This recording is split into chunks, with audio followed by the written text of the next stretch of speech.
So good morning friends, welcome to my channel Edward wings and सितंबर अक्टूबर के भी करंट अफेयर जो है हमने देख लिए हैं। अब नवंबर और दिसंबर 2 महीने के करंट अफेयर आपके बचते हैं, जिसमें से नवंबर के जितने भी इंपॉर्टेंट करंट अफेयर हैं उसको आज की वीडियो में हम डिस्कस करेंगे। उसके बाद दिसंबर की जो वीडियो है, जो कि लास्ट वीडियो रहने वाली है इस साल की, वो आपकी कल जो है आपको मिल जाएगी और इस तरह से हमारे एक साल के जो है पूरे करंट अफेयर जो है ख़त्म हो जाएंगे। ठीक है, तो आइए स्टार्ट करते हैं नवंबर के करंट अफेयर। सबसे पहला क्वेश्चन जो है ऑपरेशन रेड रोज को लेकर है। तो ऑपरेशन रेड रोज़ जो है ये लॉन्च किया गया हाल ही में इंडिया की ही एक स्टेट के अंदर। और ये किस चीज़ के लिए था? तो ये एंटी इलिसिट लिक्वर कैंपेन है। ठीक है, तो जो इलिसिट लिक्वर है, यानी हम कहते हैं जिसको देसी शराब बनाई जाती है, जो उसके खिलाफ जो है ये कैंपेन लॉन्च किया गया है। ऑपरेशन रेड रोज़ इसका नाम रखा गया है। कौन सी स्टेट में जो है ये ऑपरेशन लॉन्च किया गया है? तो ये आपकी पंजाब स्टेट में लॉन्च किया है। काफ़ी यहाँ याद आपको पता है, शराब जो है, कच्ची शराब जिसको हम कहते हैं देसी शराब, उसका और ड्रग्स का जो है यहाँ पर काफ़ी ज़्यादा जो है रोल रहता है। काफ़ी यूथ जो है बर्बाद हो गया, तो उसी की वजह से जो है यहाँ पर ऑपरेशन रेड रोज़ जो है लॉन्च किया गया है एंटी एलिसिट लिक्वर के खिलाफ। नेक्स्ट क्वेश्चन है कि कौन सी कंट्री जो है उसने रिसेंटली जो है कि कैंपेन लॉन्च किया है जिसका नाम है नॉक एवरी डोर कैंपेन। किस चीज़ के लिए है? तो वैक्सीनेशन जो है आपकी कोविड-19 की, उसको बढ़ाने के लिए। तो नॉक एवरी डोर कैंपेन जो है ये हमारे भारत का ही कैंपेन है। ठीक है, नेक्स्ट है कि कौन से इंस्टीट्यूशन ने हाल ही में जो है periodical green house gas bulletin जो है वो रिलीज़ करने का ये सोचा। ठीक है, तो अनाउंस किया गया है कि इंस्टीट्यूशन के द्वारा कि अब पीरियोडिक यानी एक पीरियोडिक वे में जो है ग्रीन हाउस गैस बुलेटिन, यानी कितनी ग्रीन हाउस गैस जो है, अगर कहे तो एक हफ्ते में, इस हफ्ते में कितनी ग्रीन हाउस गैस की कॉन्सेंट्रेशन है, अगले हफ्ते में कितनी होगी, तो एक पीरियोडिक वे में जो है ग्रीन हाउस गैस की कॉन्सेंट्रेशन को बताया जाएगा। तो ये कौन करेगा? तो ये आपका वर्ल्ड मेटीरियोलॉजिकल ऑर्गेनाइजेशन जो है, यानी WMO, ये करेगा greenhouse gas bulletin in a periodic way. ठीक है, और हाल ही में कहता है कि 2020 का पद्म विभूषण अवार्ड जो है किसको दिया गया है? पब्लिक अफेयर कैटेगरी में। आपको पता है पद्म विभूषण अवार्ड जो है काफ़ी सारी कैटेगरीज में दिए जाते हैं, तो पब्लिक अफेयर कैटेगरी में रिसेंटली जो है वो शिंजो आबे को दिया गया है, जो कि जापान के एक्स प्राइम मिनिस्टर हैं। ठीक है, अभी कोई और है लेकिन ये एक्स प्राइम मिनिस्टर थे। आ भी जाएंगे नेक्स्ट बार। नेक्स्ट है कि which country has carried out direct ascent anti satellite test. ठीक है, तो एंटी सैटेलाइट टेस्ट जो इंडिया का था, आपको पता है उसका नाम शक्ति था, याद रखिएगा। शक्ति जो है ये इंडिया का एंटी सैटेलाइट जो है टेस्ट था, हाल ही में किया गया था। आई थिंक 1-2 साल पहले की बात है। और अब जो है एक और टेस्ट जो किया गया है एक कंट्री के द्वारा, यही same satellite anti satellite test है, जिसका नाम है direct ascent anti satellite test, जिसे DAASAT के नाम से भी जाना जाता है। कौन सी कंट्री ने किया है जिसने अपनी ही एक सैटेलाइट को उड़ा दिया स्पेस में? तो वो है आपकी रशिया। ठीक है, तो रशिया का है ये DAASAT एंटी सैटेलाइट टेस्ट। उसके बाद है जम्मू कश्मीर की तरफ से बहुत प्राउड मोमेंट की बात है कि जम्मू कश्मीर के एक खिलाड़ी हैं जो कि 2022 के अब जो विंटर ओलंपिक्स कहाँ पर हो रहे हैं? तो याद रखिएगा बीजिंग में हो रहे हैं। पढ़ाया भी है मैंने आपको पिछली वीडियोस में। तो एक ही मात्र खिलाड़ी है, जम्मू कश्मीर का नहीं बल्कि पूरे इंडिया में से एक ही खिलाड़ी है जो कि 2022 के बीजिंग विंटर ओलंपिक्स के लिए क्वालिफाई हुआ है। उनका नाम है आरिफ खान। ये मैंने आपको भी बताया है, ये भी क्वेश्चन पहले हम डिस्कस कर चुके हैं। तो ये क्वेश्चन जो है, सॉरी, आरिफ खान जो हैं ये जम्मू कश्मीर के हैं, जम्मू कश्मीर से जो हैं क्वालिफाई हुए हैं। पूरे भारत में से इस ओलंपिक के लिए क्वालिफाई होने वाले एक ही जो हैं ये स्पोर्ट्स पर्सन हैं। आपको बताना है कि कौन सी स्पोर्ट्स कैटेगरी में जो है ये इन्होंने क्वालिफाई किया है विंटर ओलंपिक्स 2022 के लिए। तो इनकी कैटेगरी है वो है आपकी स्काई एंड स्नो बोर्ड। ठीक है, तो sky and snow board category में आरिफ खान जो है इन्होंने क्वालिफाई किया है विंटर ओलंपिक्स के लिए। ठीक है, उसके बाद है शाहीन A1 जो है ये surface to surface ballistic missile है।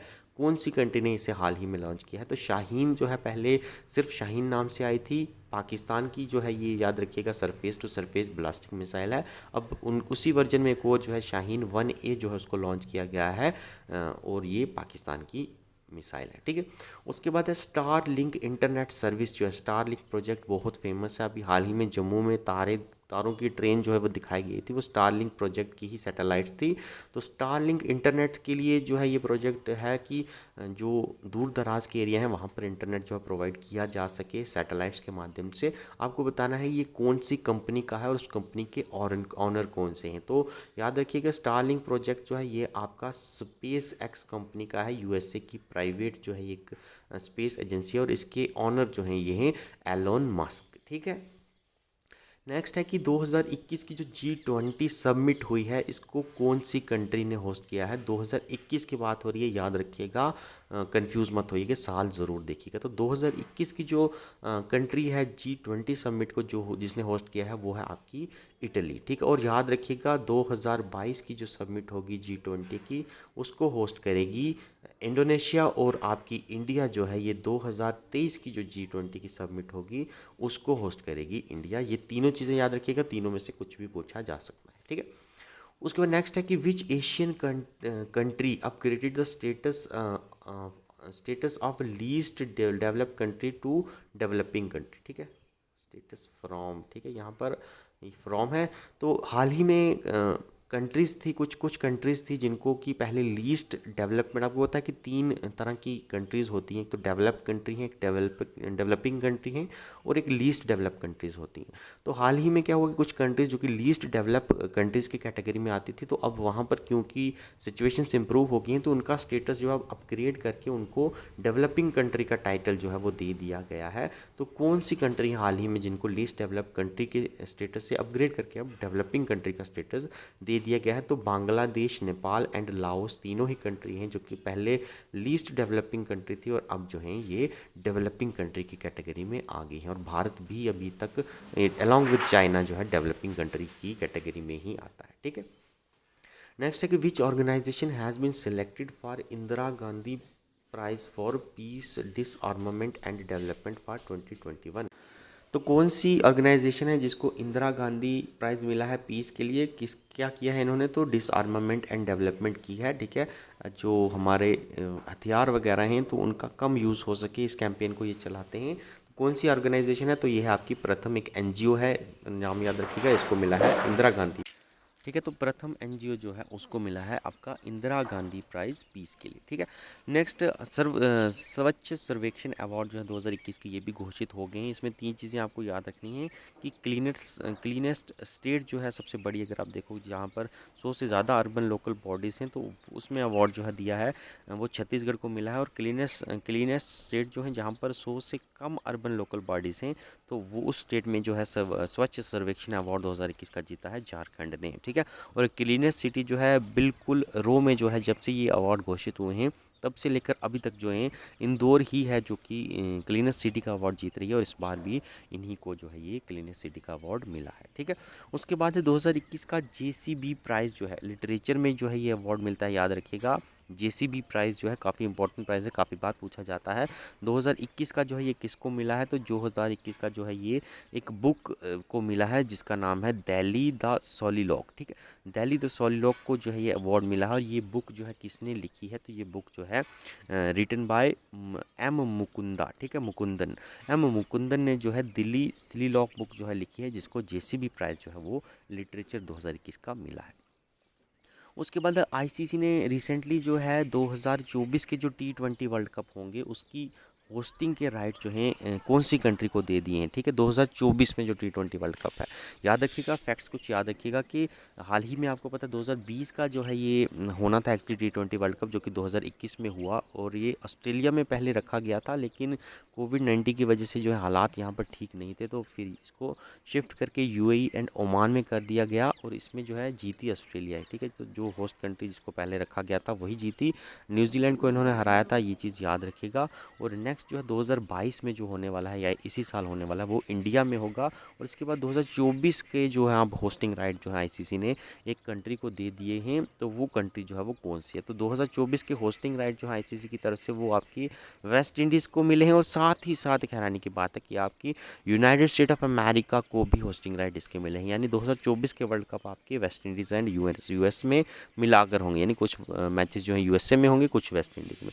तो अब आप पूछेंगे यूएसए की तो क्रिकेट टीम तो है नहीं, तो उनको क्यों होस्टिंग राइट मिले हैं, तो आपको पता है कि 2024 की जो वर्ल्ड कप है उसमें यूएसए की क्रिकेट टीम जो है वो भी शामिल होगी, तो इसका आंसर बोथ रहेगा, ठीक है। तो जिस कंट्री में होस्ट होता है तो उसकी कंट्री की टीम अगर आना चाहेगी तो उसको डायरेक्ट एंट्री मिल सकती है बिना किसी क्वालिफायर लीग के, ठीक है। उसके बाद है कि नेक्स्ट क्वेश्चन है कि which city of Jammu and Kashmir join the UNESCO's network of creative city. तो यूनेस्को के क्रिएटिव सिटीज़ का एक हम कह सकते हैं कि इंडेक्स, एक लिस्ट बनती है जिसमें सिटीज़ जो हैं क्रिएटिव सिटीज़ जो उनको ऐड किया जाता है। टोटल इसमें 49 सिटीज़ जो हैं अभी तक वो ऐड कर दी गई हैं और रिसेंटली 49th सिटी जो है जम्मू कश्मीर से यहाँ पर ऐड की गई है। कौन सी सिटी है जिसको ऐड किया गया है? तो आपको पता ही होगा, हाल ही में काफ़ी न्यूज़ में थी, श्रीनगर सिटी को जो है यूनेस्को की नेटवर्क ऑफ क्रिएटिव सिटी में जो है डाल दिया गया है। टोटल जो है 49 सिटीज़ हो गई हैं इसमें, ठीक है। उसके बाद मेजर ध्यानचंद अवार्ड जो है ये भी अनाउंस किए गए हैं। काफ़ी सारे लोगों को जो है अवार्ड मिले हैं, तो एक क्वेश्चन इस पे मैं बना नहीं सकता था, तो मैंने बिल्कुल पेजेस ही जो हैं सभी बंदों का नाम डाल दिया है। तो यहाँ पर नीरज चोपड़ा, आप जानते हैं, गोल्ड मेडल लाया है इन्होंने अभी ओलंपिक्स में।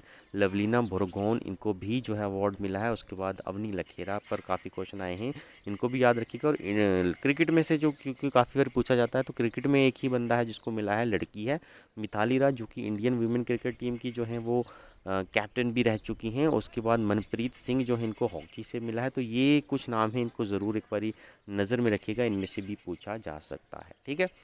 उसके बाद कहता है कि मौलाना अब्दुल कलाम आज़ाद ट्रॉफ़ी 2021 का जो है अवार्ड मिला है, ये किसको मिला है? तो ये यूनिवर्सिटीज़ को मिलता है। तो ये मिला है इस बारी पंजाब यूनिवर्सिटी को, ठीक है, चंडीगढ़ में। नेक्स्ट क्वेश्चन है कि COP 2026 जो है, यानी कॉन्फ्रेंस ऑफ पार्टीज़ का नाम आपने सुना ही होगा। 2021 की समिट जो है ये कहाँ पर हुई है? COP 26 की, तो ये हुई है आपकी ग्लासगो में। तो ग्लासगो कहाँ पर है? तो ये आपका है यूनाइटेड किंगडम में, ठीक है। इंग्लैंड भी कह सकते हैं, इंग्लैंड भी आ सकता है, ठीक है। तो आज की वीडियो में इतना ही है। नवंबर के करंट अफेयर यहाँ पर डिस्कस किए हैं, इसके बाद दिसंबर के करंट अफेयर बचते हैं, उसको हम कल देखेंगे और इसी के साथ आपकी पूरी सीरीज जो है वो कंप्लीट हो जाएगी। Thank you for watching this video. Thank you, have a nice day.